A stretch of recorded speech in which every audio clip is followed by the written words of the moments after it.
Hey guys, and welcome back to our channel How to Guide.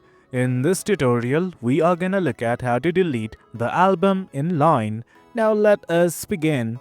Well, right here as you can see, I have created an album with my friend Tom right here. Now let's say I want to delete it.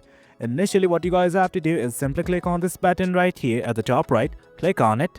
Now from here all you guys need to do is focus on this button called as album, click on it. Now this is it guys, this is the album that I had created.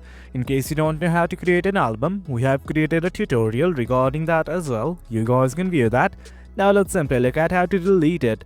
At the bottom right of each of these albums, you can see these three dots, click on it.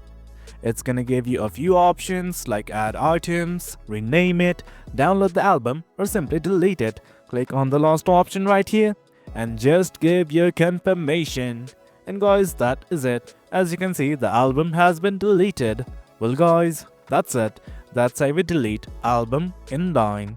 If you guys found this video informative and for more content like this, do remember to hit like, share and subscribe. Your support fuels us.